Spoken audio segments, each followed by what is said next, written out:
asalaamaaleykum mbokki internet Mprod Baol TV pël bu rafet mu ngi leen di nuyu di leen ziar di leen jaajëfal di leen baalu àq te di leen baalu àq fan yi nag gëj ngeen maa gis nam ngeen ma mais damaa nekk ci tournage théâtre yi tey nag may dem romb suñu papa suñu xarit muy Père Koundoul man dama ko lëjal dama ko sonal lëjal ko witt ne ko da ngay wax for force mu ne ma doo wax ma ne ko mu ne ma du ma wax ma ne ko tey da ngay wax loolu man maa ko ñaan Père maa ngi lay nuyu di la ziar di la baal àq te di la baalu àq ak wax bi nga xamante ne maa la ko forcé maa ngi la siy jéggal.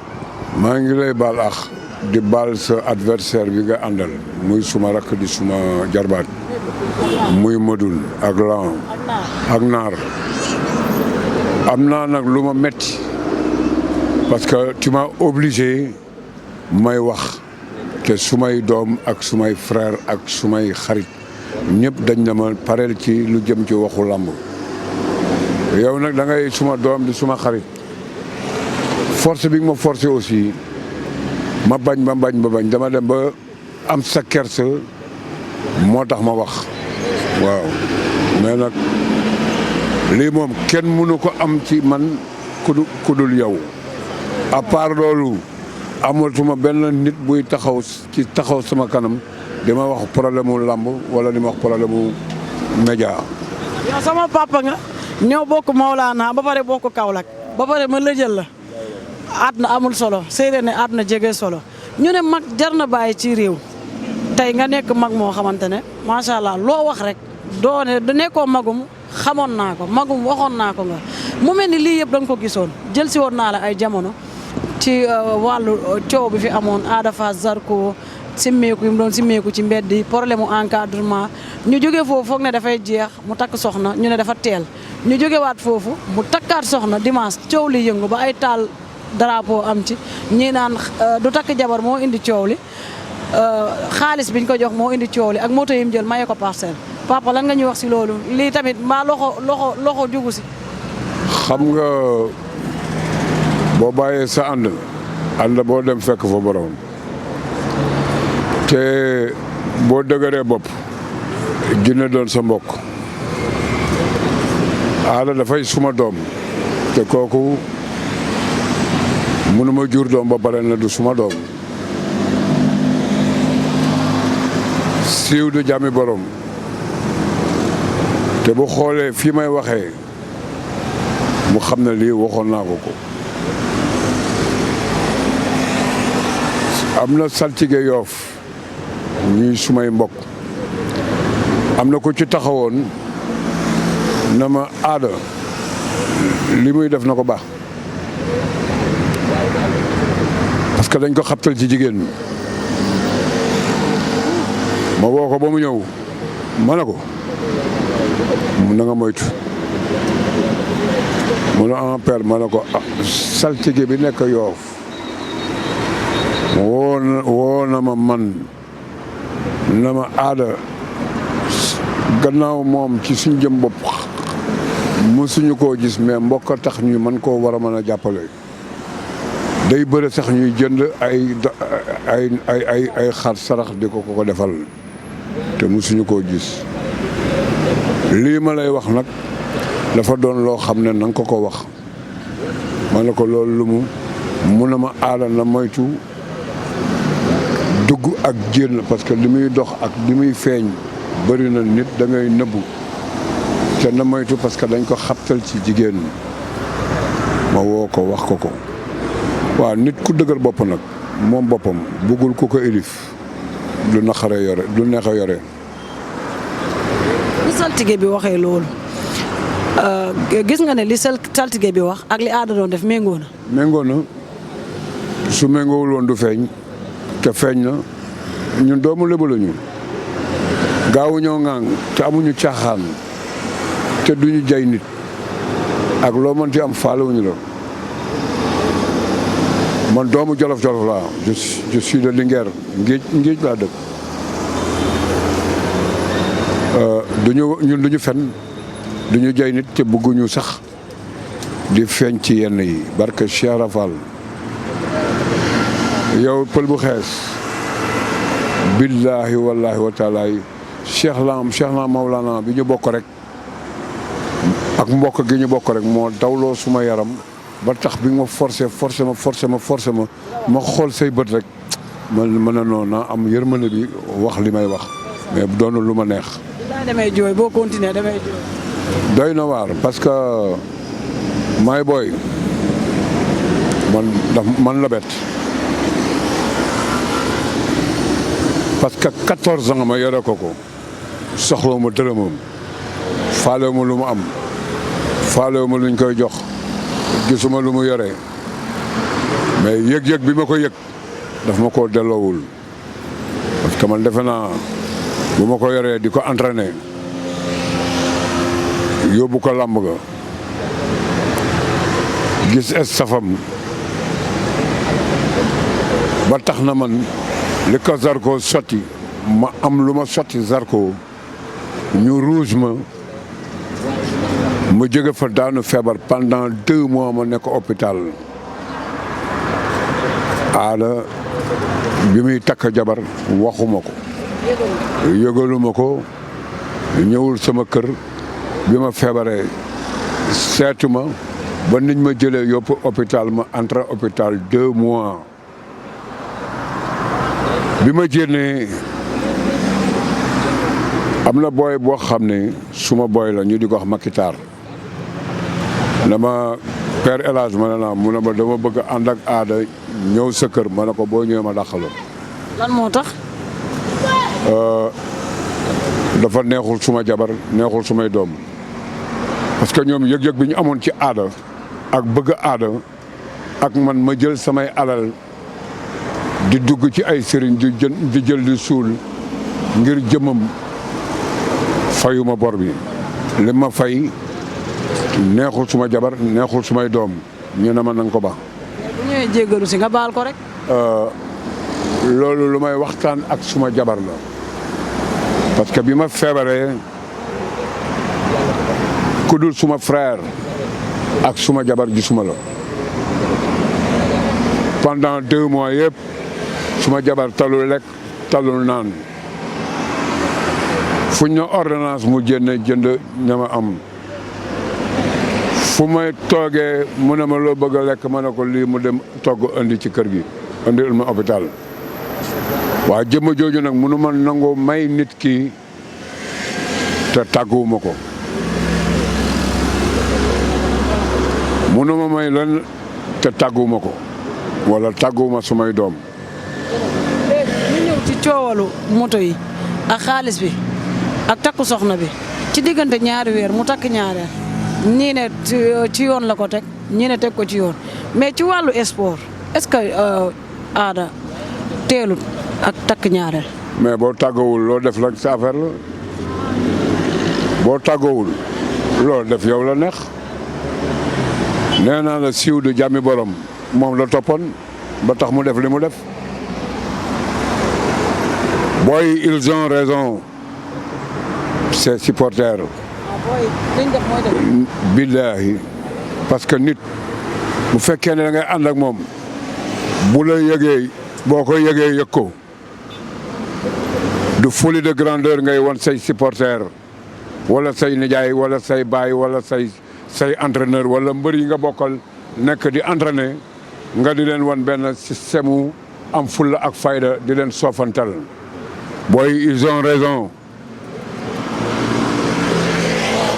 man nag duma ci wax lu bëri parce que fekkewuma ku fekkewul doo mën a wax lu bëri parce que man duma nit koy fenn dégg naa rek ña ngay xeex ba ma xëyee ñu nettali ma li nga xam ne moom moo fa xew ci laa toog jàpp sama njàmbur. yow lan lañ la wax ne moo fa xew lu waral xeex. barke Cheikh Ahmed Tidiane du ma wax lu dul dëgg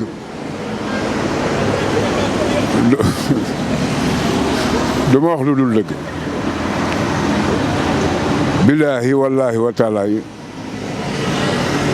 xaw ma ci dara lu dul liñ ma wax.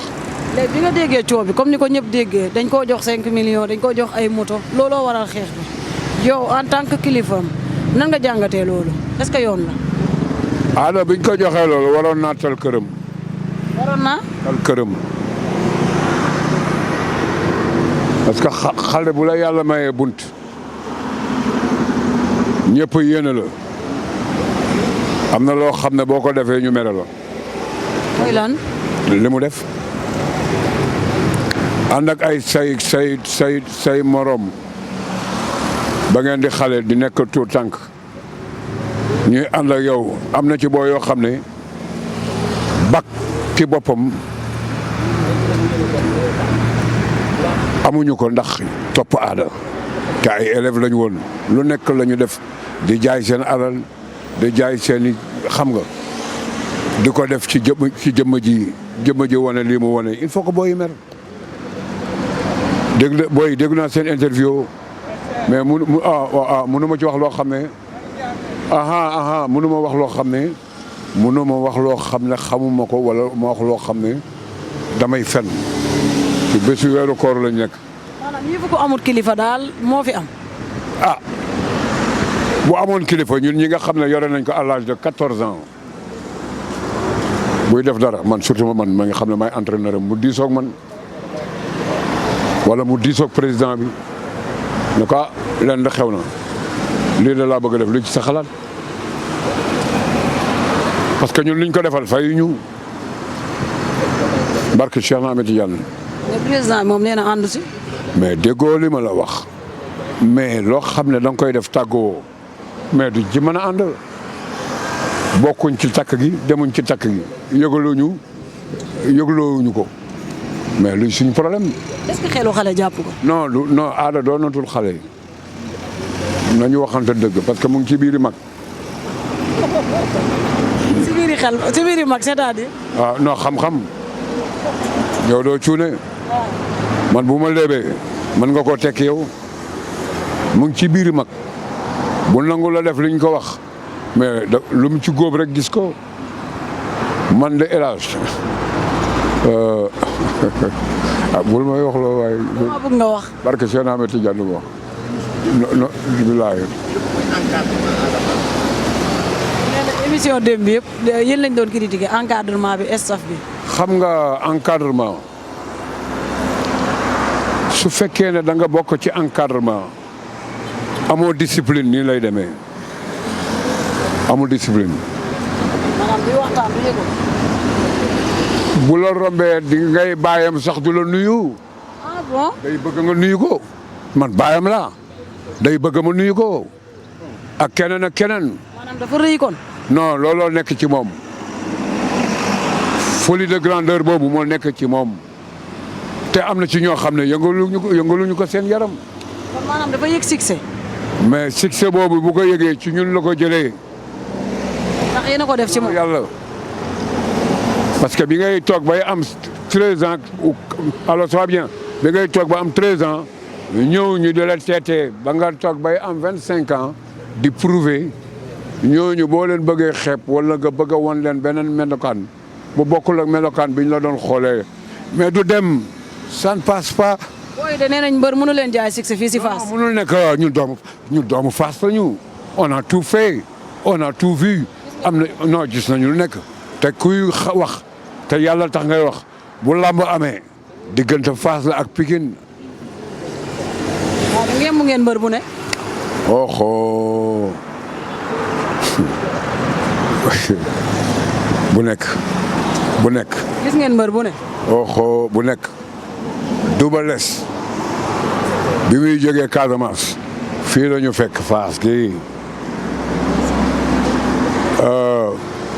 Birahim Ndiaye maa ngi koy nuyu de passage suma xarit la ku dëggu barka alxuraan non dama ne la ku dëggu parce que bu deewoon tey loolu laay seede ci moom ku dëggu te lii may wax dama bëgg mu xam ko dégg ko barka Cheikhou Tidiane duggul ci caaxaan te du jay mbër te mas na wax benn kàddu boo xam ne ba léegi loolay daw mbër amul kóllëre te kóllëre googu moo daw nii ñàkk kóllëre boo amul. mu mel ni wax boobu nit yi dañ koy faral di dëggal mbër du mbokk mbër amul kóllëre.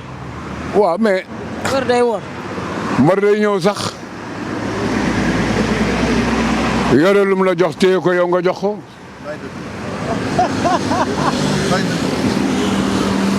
waaye mbër du partage bul ma wax quoi bul ma wax loo quoi yow suma gañeen nga barke Cheikh Ahmed Tidiane bu doonul woon Baye Niass bi ñu bokk billaahi du ma dégg doo dégg ma wax billaahi. gis nga Yékini de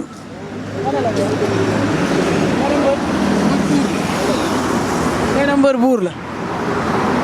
ah bu fekkee ne am na dag yu ko topp buur lay doon mais bu fekkee ne am na ñoo xam ne yëngaluñu ko seen yaram mais duñ ko faale parce que dañuy xool ca démbam ñun ca démbam la ñuy xool ba muy nekk tout tànk di nekk à l'âge de 7 ans 8 ans ñu yar ko muy foo xale yi ci koñ bi ñun loolu lañ koy xoolee mais du alal ba ma koy téye boobu fekk na maa ngi yore écrit Bada Jonn billahi wallahi wa taalaay booy bi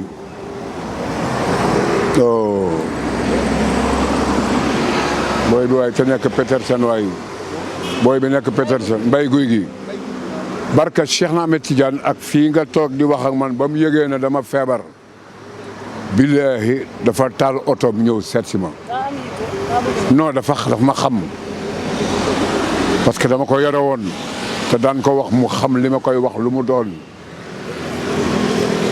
keroog bi mu ñëwee suma kër da doon jooy yëkkati looloog loolu teg ko ci sama loxo na ma père bu soobee yàlla danaa fi ñëw waaw bokkul ak ki nga xam ne yaa ko yar ki nga teetee bul nangul def ci yow dërëm bu mu yaakaar ne mën na ma xañ mënu ma xañ maa ko njëkk a juddu ba may yore ay million boobu dundul juddoogul. léegi ñu ñëw taxaw ci mbër day wor comme ni nga ko waxee nga ne Père Birahim moo ko waxoon waaw ci laay ñëw ak yow ba xam boobu ba léegi mbër wor na la wala ci aada la commencé wala ñaata mbër ñoo la wor ak ba nga déggee kàddu boobu ci lan la ñu ko yóbbu ak jamono ji. barka Cheikh Rafal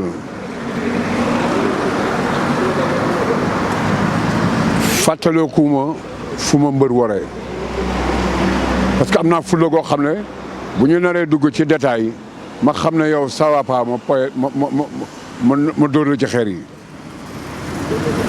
mais sama doom ah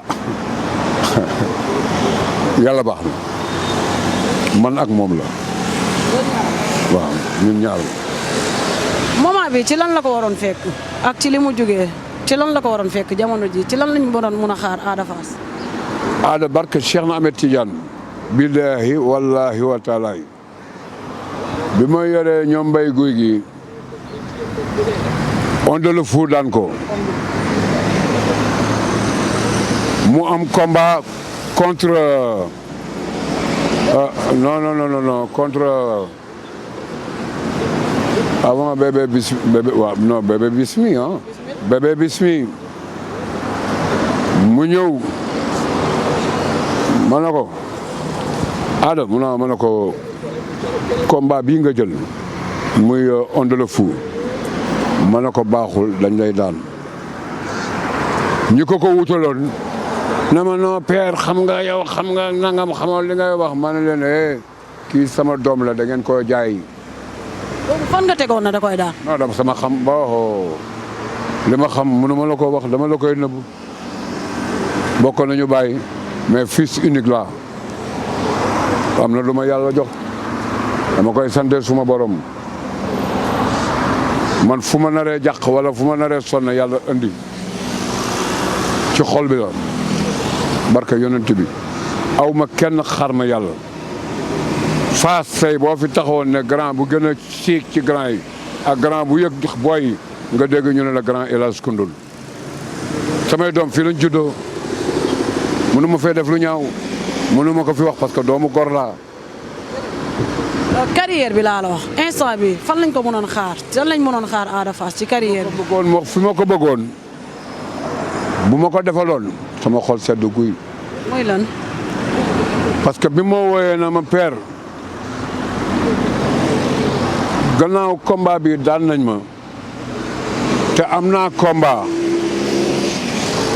te boo ma jàppalewul sama làmb mën na fay barka Cheikh Rafal muy suma doom suma yaram daw ki ma tuddee Baye Niass mu toll nii ne ma papa jàppaleel Ada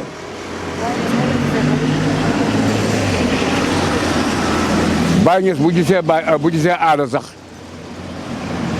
ci vidéo yooyu wala ma gis ko day wax papa bàyyi ngi aadaa ngi ni man ko yow xanaa heure boo ñu waxee rek nga ne aada lan la mu ne aada yàlla na ko yàlla jàppale yàlla na daan sa waay ma entraîné ko entraîné yu tar mu nangu ko parce que xam na fi mu jëm. boobu ci diggante moom ak kan la. moom ak bébé bis mi xam na fi mu jëm combat bi matul 7 minutes mu troxal ko mu ñëw la nga am ne ma woy père ma ne ko nañ sant suñu borom rek muy bëreeg Tafa Mbër ñëw fass di jubilé wu fekk ma premier phase fekk Tafa di xool benn copain benn boy na ma kii mooy Tafa Mbër ma ne ko ah bon mu ne ma ne ko ah fils mu ne ma ne ko ñëw nga phase mais daanu nga de bi nga ma xoolee ma xool la mu ne ma ne ko ci nga daanu mu ne waaye père looy wax nii ma ne ko non du ma ci sori mais daanu nga mu ñëw ma di ko entraîner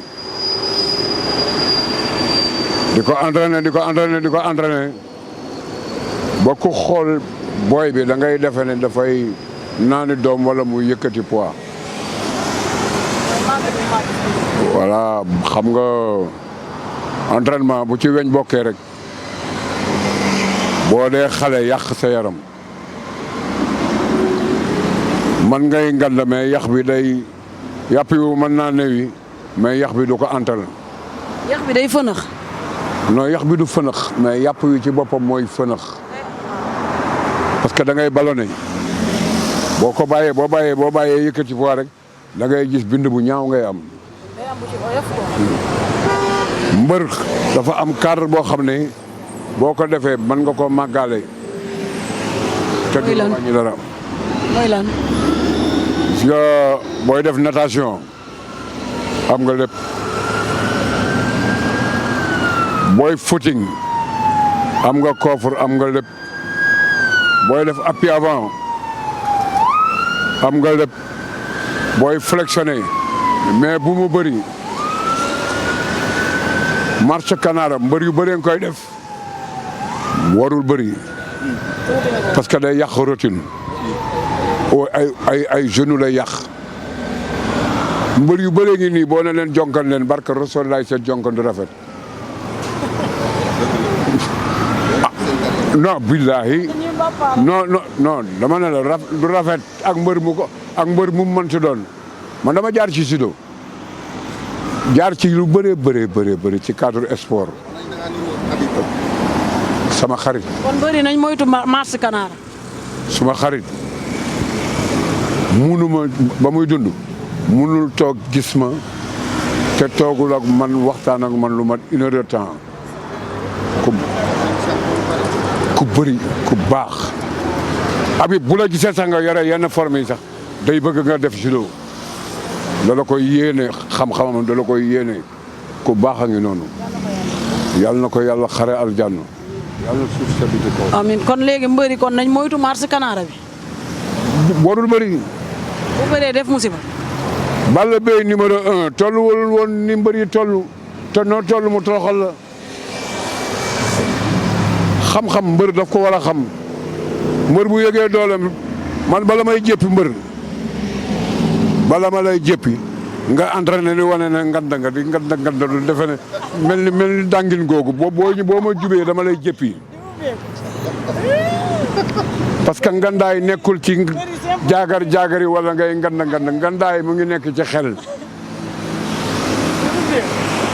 ubbeeku looy ubbeeku mel ni yow foo jaar da nga defe ne dañ lay ragal te yow doo dara nit nga rek boo deewoon tey ñu raxas sa taat lëmës la wut fuñ la yóbbu laq la kon yenn yu jaru ko lu lii nga nii waaye ba Sénégal xam ne yow mii te doo Pikine di neewee garee amoon na ko mbër moo xam ne dafa daan yëkkati weñ ba nga xam ne boo ko xoolee sax yow da nga koy daal di ragal mais keroog ba muy bëreeg Double Less dóor yi ko Double Less dóor ku ne woon ponkal mii sa waaye dana encaissé yi kurbeñ dañu ko dóor ba mu wàcc loxo yi.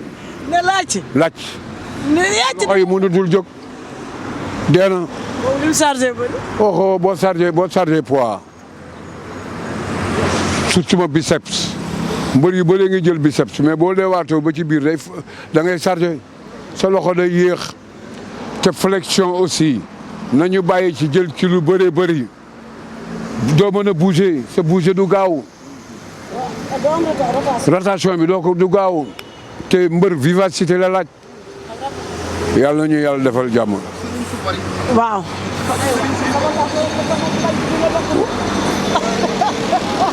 waaye bàyyi ma waay. sëriñ si waaw. sëriñ. waaw des fois mbër fere ci sëriñ ba foog ne sëriñ bi mooy daan combat bi dëgg la nag ñaan am na. waaw xam nga dafa am loo xam ne. ngeen bu Ada Fass bu mujj bi. dafa am loo xam ne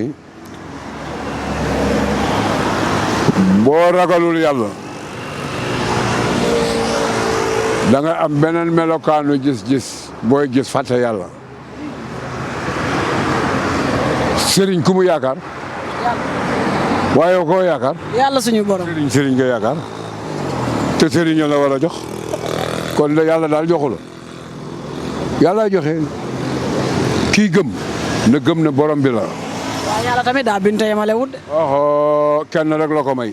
kan yonent bi yow man ngay waxal barke Cheikh na Ahmed Tidiane man ngay waxal. kon yow mosoo dem ci sëriñ ñaan la pour aada daal. salaatul Fatiha foo koy bàyyi. yow laay waxal. non boobu mooy kii. alors man du ma takk dara te boo ma laalee yàqu barke Cheikh na. Yàlla xam man daal maa ngi ci gannaaw borom bi kuy jël nag ab sëriñ. man mii takkuma dara ku ma laal. voilà booy jël nag ab sëriñ yow la engagé mais du élage du ma def kenn lu bon du ma yéene kenn lu bon. maa ngi foog doomu aadama yi maa ngi reeg doomu aadama yi. d'accord xam nga lan laa d'accord am na ñuy naxe am na ñuy dëggal ñiy gàmmu ak ñiy raas dem bokkuñu mais nag am na ñu yàlla may. am na ñu yàlla may de. mais nag naa la xamal lan de. sama maam ñaankat la de. sama maam ñaankat la. waaw kon nañ nangu suñu ñaari maam yi. xam nga man doomu Lebu laa. sëñ Mansour di suma nijaay ak xan. da nga ne caaxaankat yi lañ fi war a jëlee mooy def ci xelu mbër yi ne que yaay daan mbër bi bu ñëwee di bëree na maay daan. mbër bu defee dem ci sëriñ boo xam ne bëgg na gis ab dof mais da koy nangu. des fois da nga gis làmbu am sa benn sëriñ ñëw di fool koloor di toj ay xaalak di wone woog fekk yow li nga réeree démb sax xamoo. ma ne.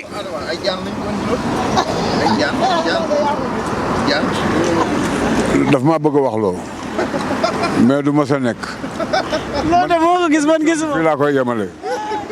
léegi fi nga koy yemale léegi ban conseil ngay jox mbëri nekk ci yoon làmb nekkatul loo xamante ne caaxaan la fola ak ree waaye ku daanu rus nee nañ sa mbokk bu deewee doo dee waaye bu rusee nga rus. xam nga kan laa naw ban mbër laa naw. déedéet kan la. mbër mu am yëg-yëgu doomu aadama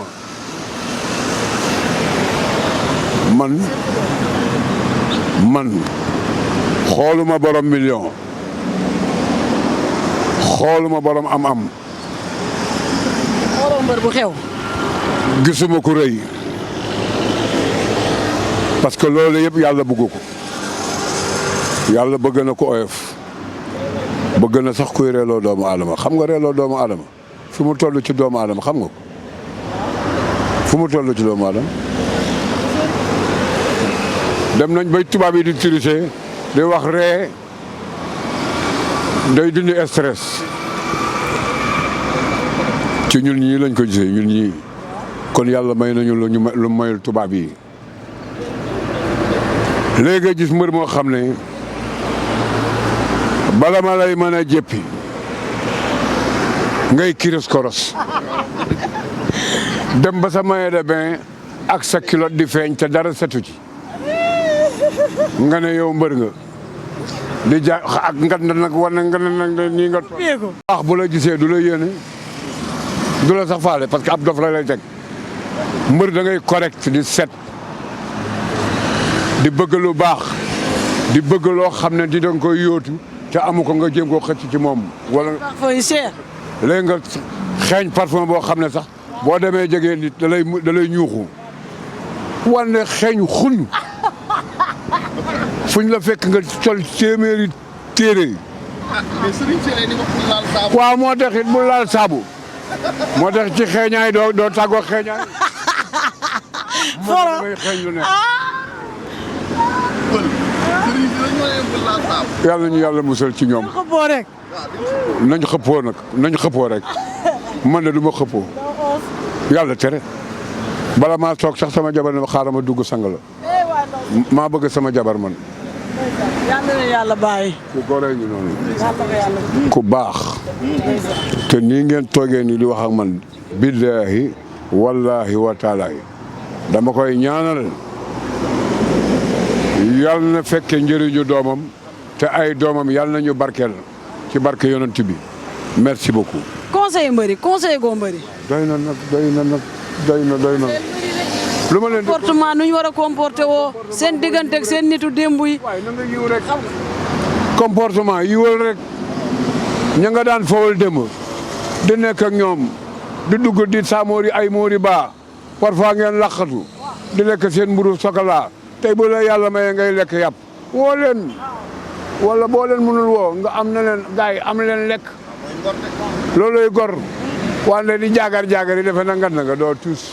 waaw léegi benn affaire tamit jaaxalu la comme tey lambu am mbër bi tey ñi ko indi ci lambu ji ak beneen lambu ñi koy sotti gàllaaj di doon benn loolu jaaxalu la tamit. non mënumaa jaaxal parce que dama bëre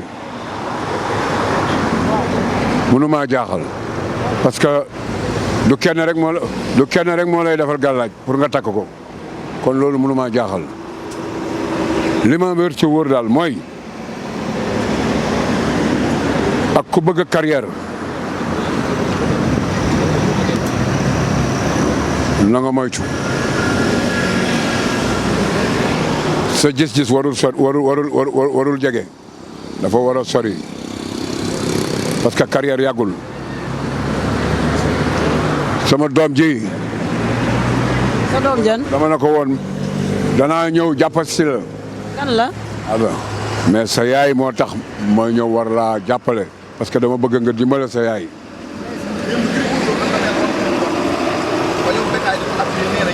il est temps fass yëpp bennoo mooy fass bennoo fass naa fass mais gars yi duñ ko nangu. lan moo tax duñ ko nangu.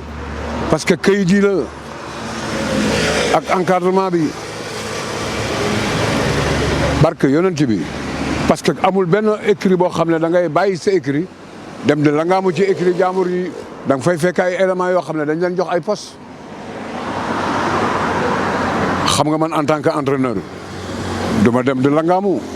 parce que nee na bu fekkoon ne aada fass mu ngi seen biir fass. bu ñu ko gis parce que ba mu doon woon dara gisuñu ko duñu liggéey produit ba pare ñoom ñuy toog di wax ay diw nañu sal seen bopp moom il n'a rien foutu waay yow moom fan la dëkk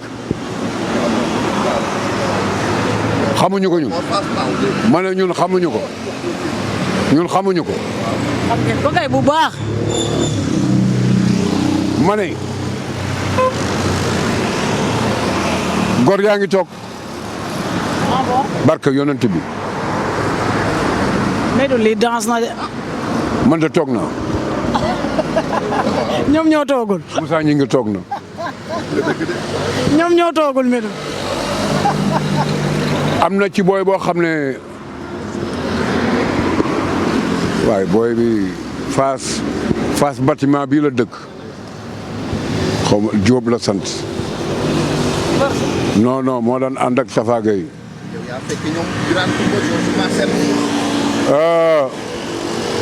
mbëru Fass yi tey la ñuy doog a rafle mbër. fii Ndiaw Dioum Sadio Camara Gueye Camara yal na leen yàlla yërëm yal na leen yàlla yërëm man de bu ma sañoon chaque année écurie Fass wàcce leen kaamil mbër yi li ñuy amas ke néew xamal na ñoo tabax Fass muy suñu mag Mbaye Gueye mbër yi waruñoo toog mukk te fàttaliwuñu ko wala ñu andi kaamil wàcce ko ci biir këram mbër du gor li biraan ku li ki wax dëgg la Mbite Ndiaye moo fi nekkoon Sadio Camara Gueye Camara Ndiaw Dioum Faburama Pape Ba ñooñu Georges Marcel ñun ñoo ko jàngal fii clé yooyu mu daan daane mbëri fii ci centre ACA ñun duñu doxandee mu Fass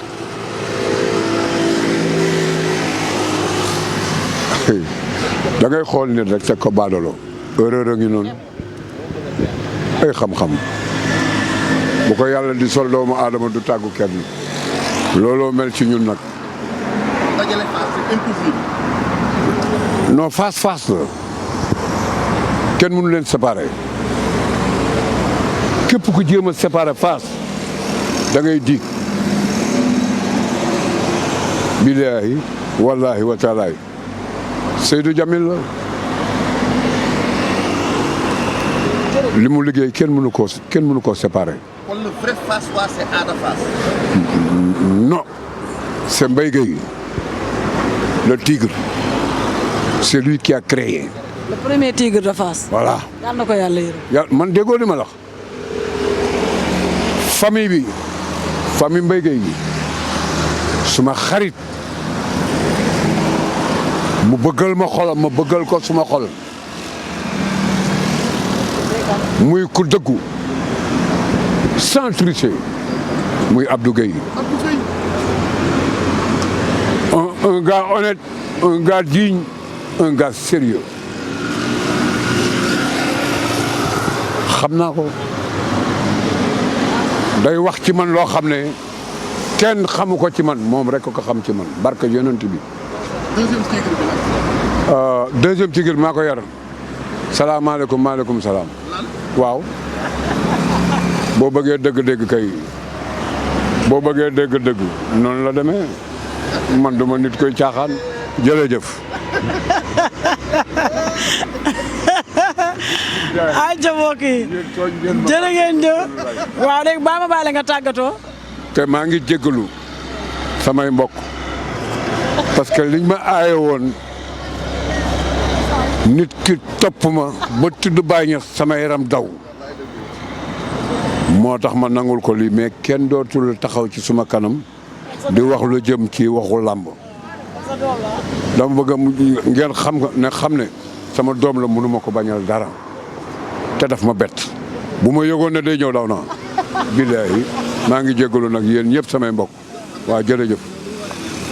su ngay toog ku def lu ñemee. ah tamit ñun du ñu ragal. ak a bëgg ay wax. kay na ñun du ñu ragal. ñun poète la ñu fooyee Fass poète nekk ay xale yu ndaw cinéma star nekk nii arène Maxari Jaam nekk nii arène lamb Tukulóor nekk nii ñuy jàng bëri di takk ngemb lu nekk gis nañ ko kon doomu Fass bu tiitee wala mu ragal rek du doomu Fass arriviste la. ay ca mbokk yi jërë ngeen jëf comme ni mu ko waxee rek ma koy ñaanal wér ak gudd fan man nee naa leen dama lëj le mag ñi ñooy samay xarit wax dëgg a neex yàlla paa bi sama papa la sama xarit la sama nijaay la sama lépp la li mu bañal ñëpp loolu la ma nangul cër la ma ko koy delloo bu baax a baax di ko ñaanal gudd fan ak wér di ko ñaanal bépp jullit di ko ñaanal bépp doomu aadama wér ak wér la di leen wax ne que retour de Paul dama nekkoon ci tournage yi maa ngi leen di jaajëfal tonton Medoune le grand cadreur waaye yow loo filmé bu baaxul di ñaanal yàlla di la ñaanal yàlla wéral say cër yàlla wéral loxo yi wéral la kattanal la bàyyi la ak soxna si ak sa njaboot gi ku baax nga tey dama lay waxal lu baax tey nit ku baax nga ku dëggu nga ku jub nga ku bëgg nit nga ku fonk nit nga yàlla na la yàlla defal jàmm tu es sincère barki yonent bi kenn yow l'homme verdict yàlla na sa jàmm yàgg ndax tey soo jubutoon dëgguwoo man ku ne xam na ma du ma ànd ak yow mais dafa da nga dëggu doxoo si dara ay ñàkk fayda boo doon dox si ñàkk fayda man du ma ànd ak yow du ma fréquenté ku ñàkk fayda yàlla na la yàlla bàyyi ak sa njaboot gi yaa xam li nga bëgg yàlla na ko yàlla defal nga toog ba doon élage loolu laa lay ñaanal jërëjëf